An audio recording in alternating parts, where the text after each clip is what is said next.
नमस्कार, जय हिंद दोस्तों। आप सभी का स्वागत है आपके अपने यूट्यूब चैनल नॉलेज की क्लास में। दोस्तों, आज की इस वीडियो में हम बात करने वाले हैं एमपी टेट वर्ग 2।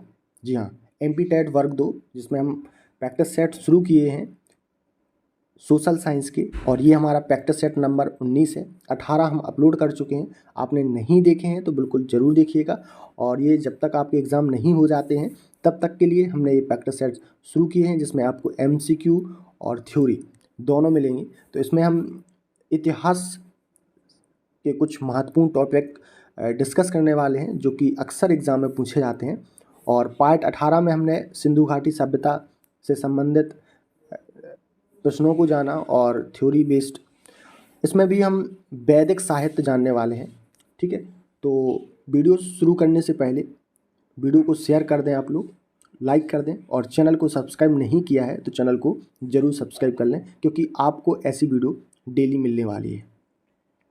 दोस्तों, वैदिक साहित्य में हम पढ़ेंगे वेद।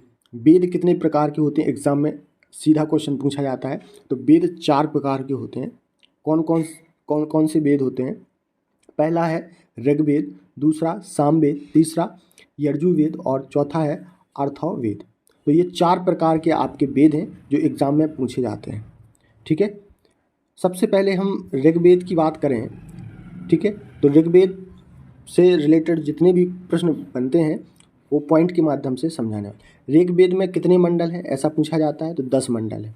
श्लोक कितने हैं? तो 1028 श्लोक हैं, जिसमें 1017 सूक्त हैं तथा 11 वाल खिल्य हैं, और लगभग 10,600 भंग हैं। ठीक है, तो आपको याद रखना है ऋग्वेद में 10 मंडल, 1028 श्लोक, जिसमें 1017 सूक्त, 11 वालखिल और लगभग 10,600 भंग। इसमें पहला और 10वां मंडल बाद में जोड़ा गया है। जो ऋग्वेद है इसमें पहला और 10वां मंडल है, इसको बाद में जोड़ा गया है। इसमें 2 से 7 तक मंडल प्राचीनतम माने जाते हैं। 2 से 7 तक जो मंडल है वो प्राचीनतम यानी कि पुराने माने जाते हैं।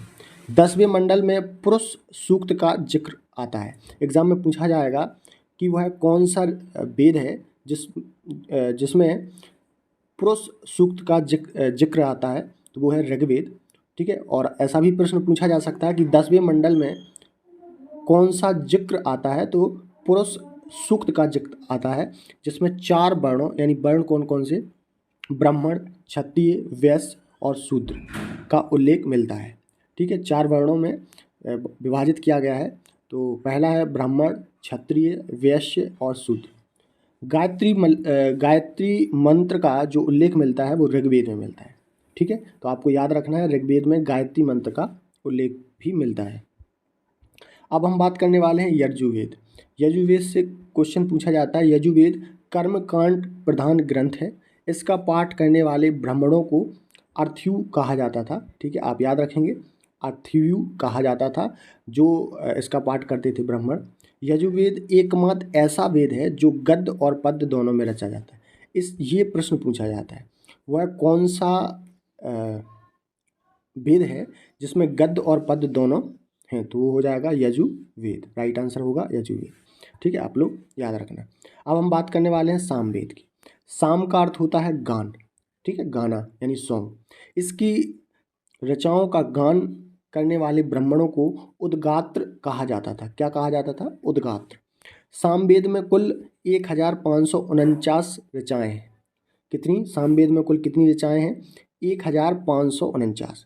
वेदों में सामवेद को भारतीय संगीत का जनक माना जाता है। प्रश्न पूछा जाएगा आपसे कि भारतीय संगीत का जनक किस वेद को माना जाता है, तो सामवेद को। राइट आंसर होगा फिर सामवेद। ठीक है, चलिए अगला है अथर्ववेद। अथर्ववेद में क्या है? अथर्ववेद की रचना अथर्वा ऋषि ने की थी। बस आपको ये याद रखना है, इससे ज़्यादा प्रश्न नहीं पूछे जाते हैं। अथर्ववेद की रचना अथर्वा ऋषि ने की थी। आरण्यक शब्द आरण्य से बना है, जिसका अर्थ होता है जंगल। क्या होता है? जंगल। आरण्यक दार्शनिक ग्रंथ है जिसके विषय आत्मा, परमात्मा, जन्म, मृत्यु, पुनर्जन्म आदि है। ठीक है, तो आप याद रखना, इसको ज़्यादा प्रश्न नहीं पूछे जाते। उपनिषद से प्रश्न पूछे जाते हैं, तो उपनिषद इनका अर्थ उस विद्या से है जो गुरु के समीप बैठकर एकांत में सीखी जाती है। ठीक है, उपनिषद का शाब्दिक अर्थ है उस विद्या से जो गुरु के समीप बैठकर एकांत में सीखी जाती है। इसमें आत्मा और ब्रह्मा के संबंध में दार्शनिक चिंतन है। ये उपनिषद कितने हैं? 108। कितने हैं? 108। इन्हें वेदांत भी कहते हैं। क्या कहा जाता है? वेदांत, क्योंकि ये वैदिक साहित्य का अंतिम भाग है। ठीक है, इसलिए इन्हें क्या कहा जाता है? वेदांत। वेदांत, वेदाग, वेदों का अर्थ समझने व सूक्तियों के सही उच्चारण के लिए वेदांग की रचना की गई है। ये कितने हैं? 6 हैं। कौन कौन से हैं? शिक्षा, कल्प, व्याकरण, निरुक्त, छंद, ज्योतिष। ठीक है, ये है। अब हम बात करें पुराण। कुल पुराणों की संख्या कितनी है? एग्जाम में पूछा जाता है तो 18। कितनी है? 18। इनमें मुख्य हैं मत्स्य पुराण, विष्णु पुराण, नारद पुराण, वामन आदि। ठीक है, तो ये मुख्य हैं, प्रमुख हैं। और कुल पुराणों की संख्या कितनी है? 18 है। ठीक है, वीडियो पसंद आ रहा है आपको तो वीडियो को लाइक और शेयर जरूर करें। ठीक है, अब हम बात करते हैं रामायण की। रामायण की रचना महर्षि वाल्मीकि ने की है।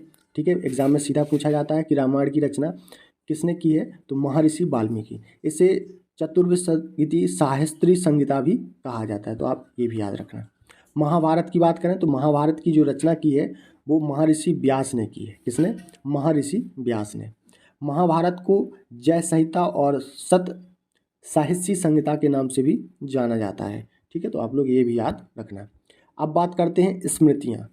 स्मृतियाँ, इनमें सामाजिक नियम बताए गए हैं। कुछ मुख्य स्मृतियाँ से हम अवगत कराते हैं। पहली है मनु स्मृति, दूसरा है गौतम स्मृति, तीसरा है विष्णु स्मृति, चौथा है नारद स्मृति, पांचवा है याज्ञवल्क्य स्मृति और वशिष्ठ स्मृति। तो ये 6 मुख्य स्मृतियाँ हैं। ठीक है, जो हमें बताती हैं सामाजिक नियम के बारे में। ठीक है, अब हम बात करते हैं बौद्ध धर्म की। बौद्ध धर्म से प्रश्न पूछा ही जाता है एग्जाम में। तो बौद्ध धर्म की अगर हम बात करें तो महात्मा बुद्ध का जीवन परिचय। महात्मा बुद्ध का जन्म 563 ईसा पूर्व में नेपाल की तराई में स्थित कपिलवस्तु के समीप लुम्बिनी ग्राम में शाक्य क्षत्रिय कुल में हुआ था। यहाँ से बहुत से प्रश्न बन जाते हैं। महात्मा बुद्ध का जन्म कब हुआ था? 563 ईसा पूर्व में। अगर हम देश की बात करें तो नेपाल। ठीक है, तो नेपाल की तराई में स्थित कपिलवस्तु के समीप लुम्बिनी ग्राम में, कौन से ग्राम में? लुम्बिनी ग्राम में। कौन से कुल में? शाक्य क्षत्रिय कुल में हुआ था। चलिए, इनके पिता का नाम शुद्धोधन और माता का नाम महामाया था। ठीक है, आप याद रखना। 16 वर्ष की आयु में इनका विवाह यशोधरा नामक राजकुमारी से हुआ। 29 वर्ष की आयु में इन्होंने सत्य की खोज के लिए गृह त्याग किया, यानी घर छोड़ दिया। और 35 वर्ष की आयु में, यानी गया जो एक जगह है, कहाँ पर? बिहार में, उरुवेला नामक स्थान पर पीपल के वृक्ष के नीचे वैशाख पूर्णिमा की रात्रि में समाधि स्थित अवस्था में इनको ज्ञान प्राप्त हुआ। महात्मा बुद्ध ने अपना प्रथम उपदेश यानी प्रवचन सारनाथ में दिया था। ठीक है, पूछा जाता है कि महात्मा बुद्ध ने अपना प्रथम उपदेश कहाँ दिया था? तो सारनाथ में। 483 ईसा पूर्व में 80 वर्ष की आयु में महात्मा बुद्ध का देहांत कुशीनगर में हुआ है। ठीक है, कहाँ पे? कुशीनगर। दोस्तों, 4 आर्य सत्य, बुद्ध ने 4 आर्य सत्यों का उपदेश दिया है, जो इस प्रकार है। दुख, दुख समुदाय, दुख निरोध, दुख निरोध गामिनी प्रतिपदा। ठीक है, तो ये उन्होंने 4 आर्य सत्य का उपदेश दिया था। ठीक है, अब हम बात करने वाले हैं अष्टांगिक मार्ग। ठीक है, तो आप यहाँ पे देख लीजिए और वीडियो को रोक करके आप सारे पढ़ सकते हैं। ठीक है, अब हम बात करेंगे बौद्ध धर्म ग्रंथ की। तो इसमें आरंभिक बौद्ध धर्म ग्रंथ पाली भाषा में लिखा गया है। ठीक है, अंगुत्तर निकाय में 6ठी शताब्दी ईसा पूर्व के 16 महाजनपदों का उल्लेख मिलता है। ठीक है, आप याद रखेंगे। दोस्तों, खुद्दक निकाय में जातक कथाओं का वर्णन मिलता है जो बुद्ध के पूर्ण जीवन से संबंधित है। अब बात करने वाले हैं त्रिपिटक। त्रिपिटक से क्वेश्चन एग्जाम में आता है।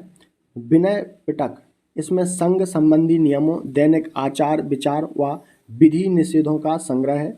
सुत्त पिटक, इसमें बौद्ध धर्म के सिद्धांतों व उपदेशों का संग्रह है। अधिधम्म पिटक। यह पिटक प्रश्नोत्तर क्रम में है और इसमें दार्शनिक सिद्धांतों का संग्रह मिलता है। ठीक है, यहाँ पे आप देख लीजिए जो कि बौद्ध महासंगीतियाँ दी गई हैं, प्रथम बौद्ध, द्वितीय बौद्ध, तृतीय बौद्ध। ठीक है, समय दिया गया है, स्थल, शासक और संगीत अध्यक्ष। ठीक है, आप इनको पढ़ सकते हैं। अब हम बात करते हैं जैन धर्म के बारे में। जैन धर्म का संस्थापक किसको कहते हैं? ऋषभ देव को माना जाता है। जैन धर्म का संस्थापक किसे माना जाता है? ऋषभ देव को, जो कि पहले जैन धर्म के क्या थे? तीर्थकर भी थे। जैन धर्म में दोस्तों कुल 24 तीर्थकर हुए हैं। ठीक है, तो ये पूरी लिस्ट दी गई है, आप देख सकते हैं यहाँ पे। ठीक है, ये 24 जो तीर्थकर हुए हैं उनकी लिस्ट दी गई है, तो आप इनको लिख करके पढ़ सकते हैं। ठीक है, पहले कौन से हैं? ऋषभ देव, और अंतिम कौन से हैं? महावीर स्वामी। ठीक है, एग्जाम में ज़्यादा पूछा जाता है। चलिए दोस्तों, महावीर स्वामी जैन धर्म के 24वें तीर्थकर थे। इनको जैन धर्म का वास्तविक संस्थापक माना जाता है। अब महावीर स्वामी का जीवन परिचय की अगर बात करें तो महावीर स्वामी का जन्म वैशाली के निकट कुंड ग्राम में 599 ईसा पूर्व में हुआ था।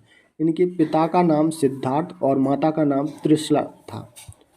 महावीर स्वामी का विवाह यशोदा नामक राजकुमारी से हुआ था।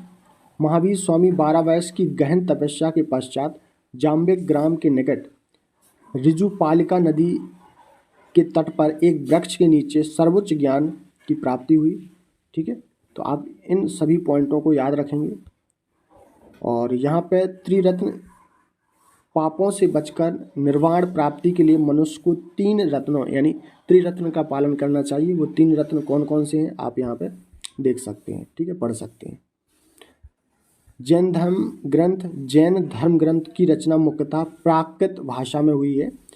इन ग्रंथों में से महावीर की जीवनी एवं जैन धर्म के उपदेशों के साथ साथ तत्कालीन राजनीतिक, सामाजिक और आर्थिक व्यवस्था का भी ज्ञान होता है।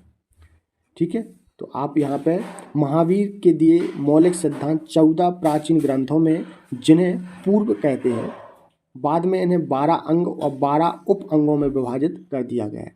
16 महाजनपद हैं। ठीक है, आप यहाँ पे महाजनपद दी गई हैं और महाजनपद की यहाँ पे राजधानियाँ दी गई हैं, तो आप इनको रुक करके पढ़ सकते हैं। ठीक है, वीडियो लंबा ना हो इसके लिए हम सारे चीज़ों को पढ़ के तो नहीं बताएंगे। ठीक है, आप खुद से पढ़ सकते हैं। ठीक है, मगध साम्राज्य, यहाँ पे हर्यक वंश दिया गया है जिससे प्रश्न पूछा जाता है। बिम्बिसार 544 से 492 ईसा पूर्व हर्यक वंश का प्रथम शक्तिशाली था। इसकी राजधानी ग्रीवरेज यानी राजगृह थी। ठीक है, तो आप यहाँ पे इन सभी पॉइंट को पढ़ सकते हैं, बहुत ही इम्पोर्टेंट पॉइंट है। ठीक है, इसके बाद बात करें शिशुनाग वंश। ठीक है, ये भी आप पढ़ सकते हैं। शिशुनाग वंश, नंदवंश का संस्थापक महापद्मानंद को माना जाता है।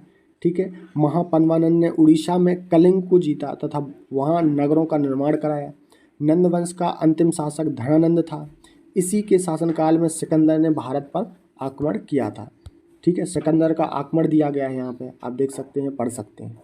ठीक है, तो आज की वीडियो में बस इतना ही काफ़ी, और आप इसको अच्छे से पढ़ लें। और आपको वीडियो पसंद आया हो तो वीडियो को लाइक शेयर जरूर करें। मिलते हैं नेक्स्ट पार्ट में, तब तक के लिए नमस्कार, जय हिंद।